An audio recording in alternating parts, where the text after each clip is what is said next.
Thank you. I can't tell you what an honor it is to be here today. And I must say that I also feel a little intimidated to talk about what Pakistan needs. The reason being that so many of my teachers, my mentors, my colleagues, my partners, my friends who are in this room have really been my inspiration. And you've taught me so much about what Pakistan is and what Pakistan needs. And so I speak to you with from a place of real humility and truly endless gratitude. I'd never been to Pakistan until the early months of 2002. I had come because my organization was focusing on this new way of doing philanthropy called patient capital and investing. And I really didn't know what to expect. And in that first week, what I found was this extraordinary mosaic of contradiction and paradox. I saw some of the most beautiful rooms, sensual places, incredible food that I'd ever experienced in my life, beautiful fabrics and elegance and sophistication. And then sometimes right outside, I would see these public spaces that were in disrepair and completely ignored. On my second day here, I opened up the paper in the morning to see all these photographs of the beheading of Daniel Pearl. And I felt tension and fear in the air. But what struck me most in those first weeks was the extraordinary generosity that I found in my hosts, in the people I met on the streets, in waiters, with drivers, people who would take you in, who didn't care where you came from, and who quickly made me family. And over the last 8 years, I felt even more that way. And those themes of beauty and generosity and fear continued to play themselves out over the last 8 years. Transcendence and hope being what I finally took away from it. The reason I was here, as I said, was to look at this idea of patient capital. I had spent my life working on trying to solve problems of poverty, looking at ways of creating social change. And I had discovered that the markets by themselves were not going to solve problems of poverty.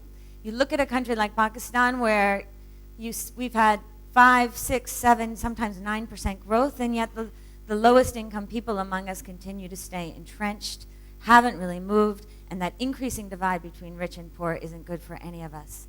And on the other side, we see traditional approaches to charity and development, too often creating dependency rather than dignity. And what always strikes me is that people seem very comfortable losing all of their money year after year after year through charity. And they seem very comfortable trying to get 20% returns even if they lose their money. But it's this middle space that really challenges us. And it's that middle space where I think we're going to find many of the sustainable solutions to the problems of our time. So what is patient capital? It's this idea that we can use the rigor and the tools of business to solve social problems.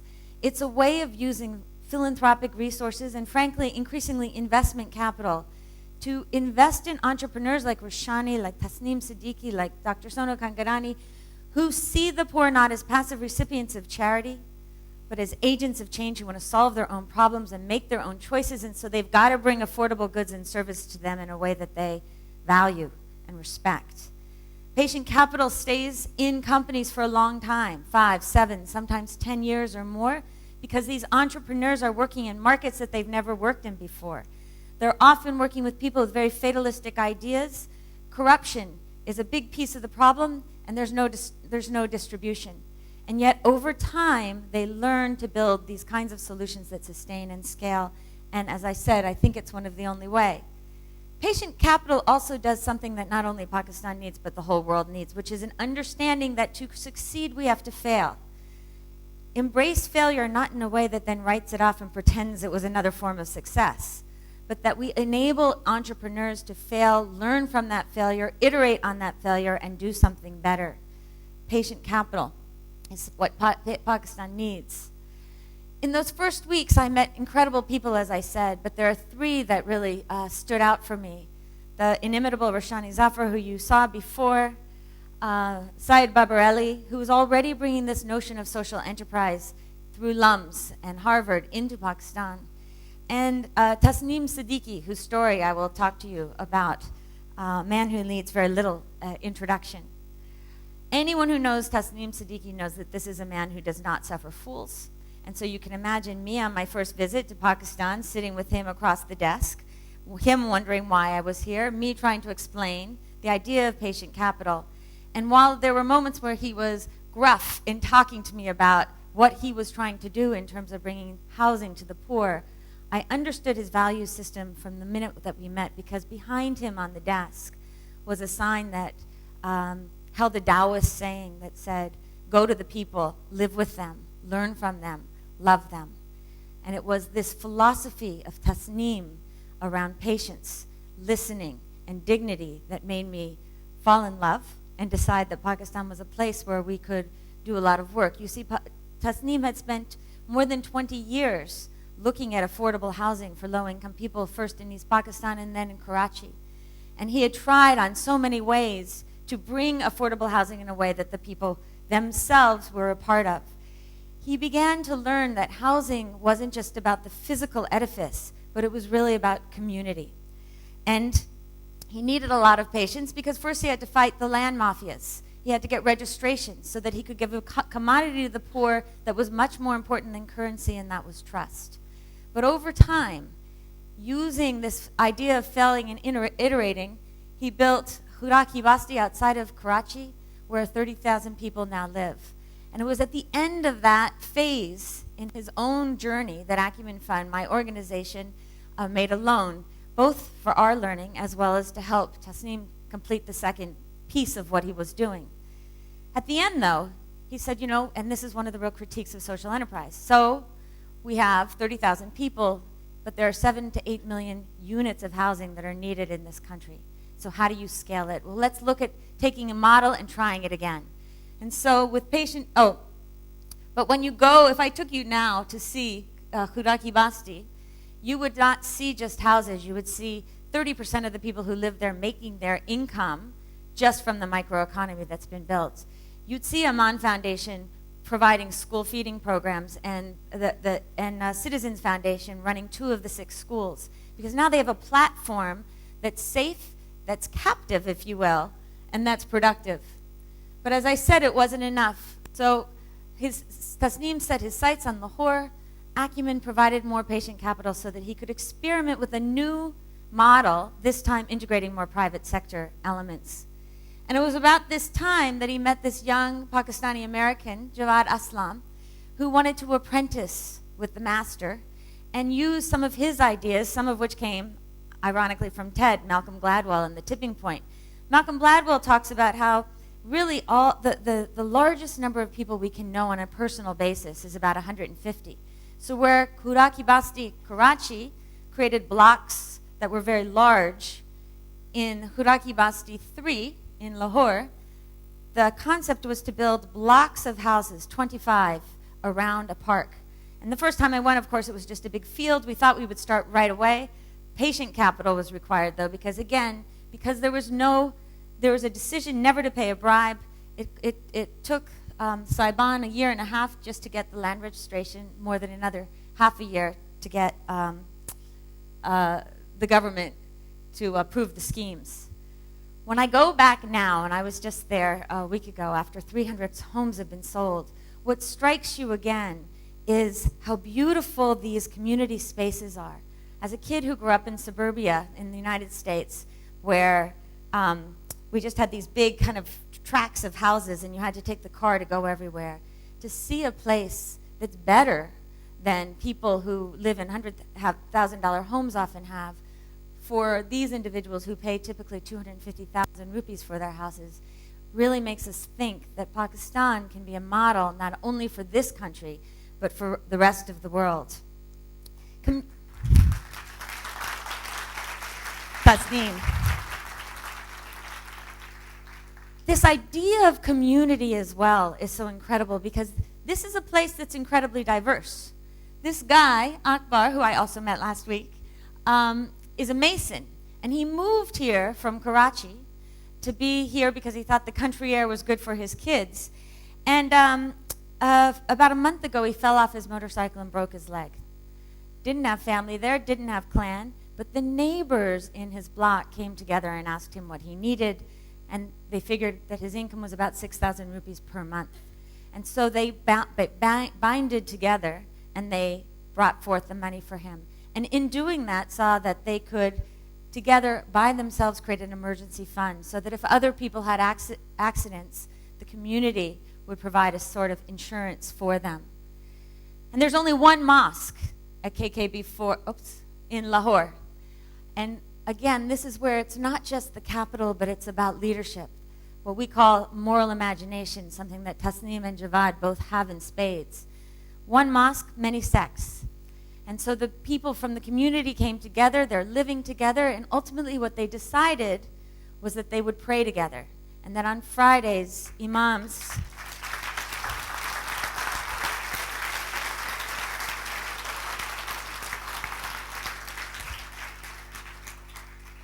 from the different sects would take turns leading the prayer. This is the kind of leadership that comes from Pakistan, and it's the kind of leadership that we need to celebrate. And I have been so honored to know these types of leaders that I can't even tell you.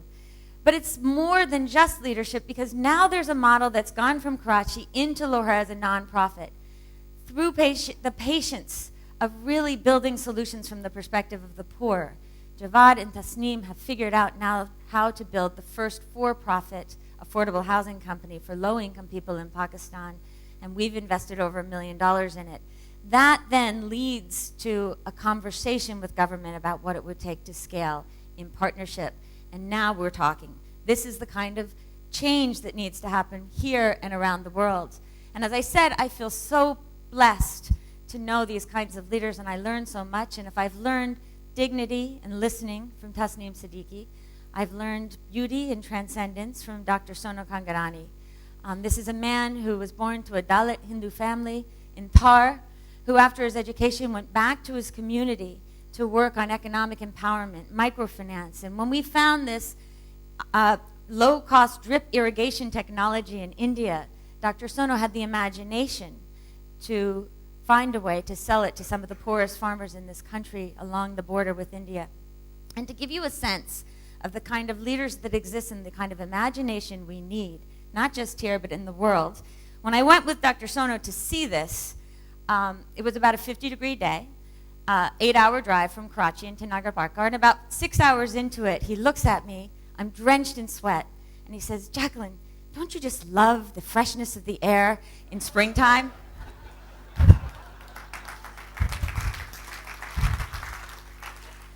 And he tried to convince me to keep looking at the color, and I kept seeing this monochromatic scenery. But there in these plants were these brilliant fusions of purple and pink.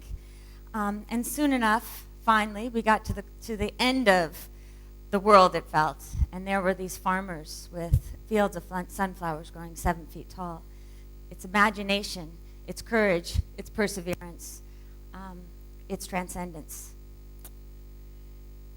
And Shahzad Iqbal, this is a guy that worked for 20 years at Pepsi and in banking, and then at about the age 40 said, there's got to be something else I can do. I want to give back to Pakistan. And he looked around the country, and he said, well, we've got 35 million people in Pakistan who raise their money making less than $2 a day, typically owning 2 to 3 cattle in the livestock industry. And cattle in Pakistan have a milk productivity level, which is about 1/8 that of what you find in the United States or Europe. Cows in Pakistan typically give about 4 or 5 liters of milk per day. And so again, he said, there's got to be another way. And if I can figure out this problem, I can help transform the economy. And so he came to Acumen and asked for patient capital, again, knowing that he'd be innovating and making lots of mistakes, but that over time, if he got this one right, it could be truly transformational. What he does is not bring in bulls, but he brings in bull embryos and cow semen to inseminate Pakistani cows in Pakistan. Hence the name. Again, you know, it's the imagination. When he first was talking about it, not only was it uncomfortable at every Monday morning meeting at Acumen talking about bull semen and artificial insemination, But there's nothing like the feeling that I saw last week to see the first hybrid cows born to these Pakistani cows that are giving somewhere between 15 and 23 liters of milk a day each.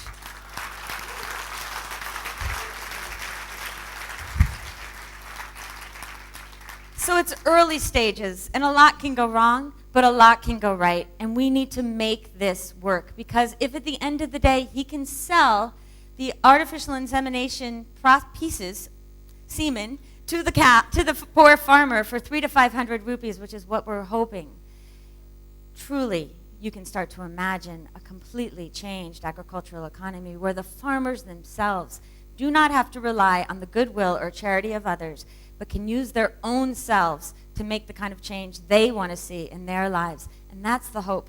Patient capital, that's the hope of leadership. Roshani, in creating one of the most important civil society institutions in Pakistan, serves as a role model not only for women here, but for all around the world. And so there are these other ramifications and implications in the most positive way from patient capital. And as I said, I feel so proud to know these leaders because they are the ones who refuse to accept the status quo. They are the ones with vision and imagination who are building institutions, and we are the ones who need to support them on their journey because they're leading the way. But I would be remiss if I were talking about Pakistan and the gifts it's given me, and the gifts I think that too often go unnoticed in Pakistan itself, if I didn't talk about the treasure that exists in all of the people across this country. I have met people in many, many different corners in this target group of people making $1, $2, $3 a day. This is Muhammad, an illiterate farmer from Balwapur. And to hear him explain to me in painstaking detail the economics of his 1-acre farm and why he prefers to borrow at a 26% effective interest rate from the agricultural lender as opposed to the RT that he'd been dependent on is breathtaking. And the reason he says he prefers it are these words that we hear intellectually, but when you hear it from the farmer, it means something else. It's choice and dignity, he said. Or Rajan, one of the farmers in Thar, with 12 children and 50 grandchildren, who after his first harvest of the sunflowers, for the first time in 3 generations, could even dare to dream of educating his children.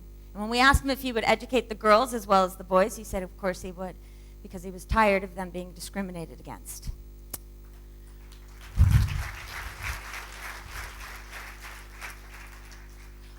Or Ifra, who is a Kash borrower. Her husband left her for another wife when she had 3 children, and she was getting a little old. And so she decided that she had no choice but to start her own business. And when we met her, she was so successful that the husband had left the second wife to move back in with the first wife. And again, it was this sense of pride and determination. But it was just this week, it was really hot. All day we wanted to get back to our air-conditioned hotel, and I kept thinking, here's a woman who's working from 5 in the morning till 11 at night, keeping her shop open. And when there's load shedding, it doesn't matter, she's still there. And when the kids have to get water, it's probably dirty, and then they get sick. People like her and Rajan and Muhammad are not looking for handouts. They never complain. What they're looking for is to get these challenges out of their way so that they can get on with getting on.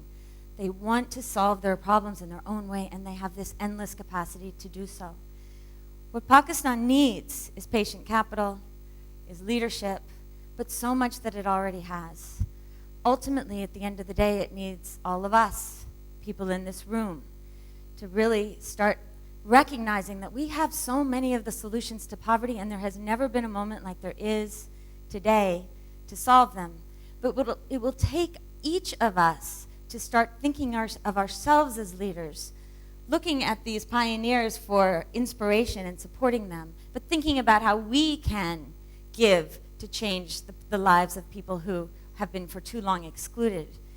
The people among us from government need to get out of their comfort zones and find ways to partner with these innovations that really have the potential to scale in new ways. The people among us who work in international aid assistance need to recognize that the old models of the last 50 years are too broken, and we've got to move away from subcontracting and away from thinking we have the answer to investing and recognizing that maybe we have to wait a little bit more time and have different metrics for success. But if we do that, we have the chance to build systems that can really work. And those among us who work in corporation need to start imagining that there may be new ways of thinking about corporate social responsibility and start integrating ways of thinking about the human resources that are here in abundance and environmental resources as well in a way that really enhances all of our lives, in a way that thinks about all of us as citizens. And finally, the media, and we've heard it from the other wonderful speakers here today, instead of just focusing on, or too often focusing on, some of the cynical pieces in the dark, to really shed light on the heroes, on the change agents, on the success stories.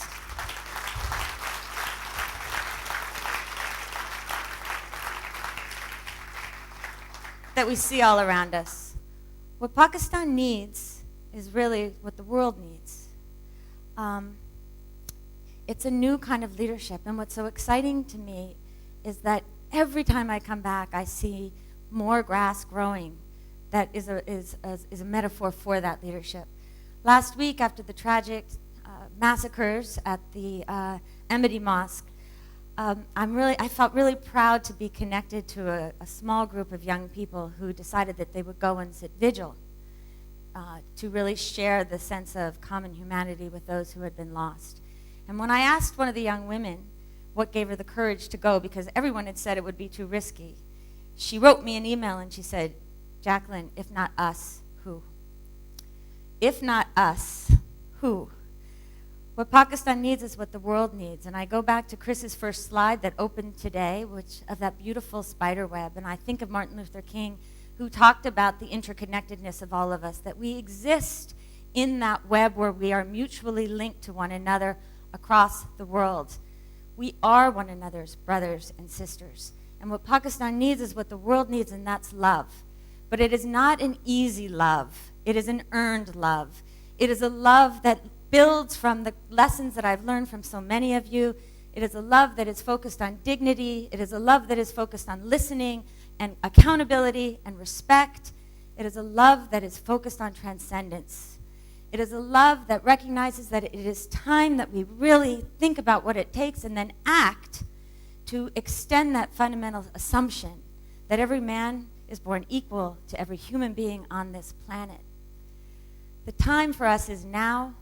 We can imagine, if we just dare to think about what this world would look like if we truly included every one of our brothers and sisters into the opportunities of the economy, both politically, socially, spiritually. And if not us, who? And if not now, when? Thank you.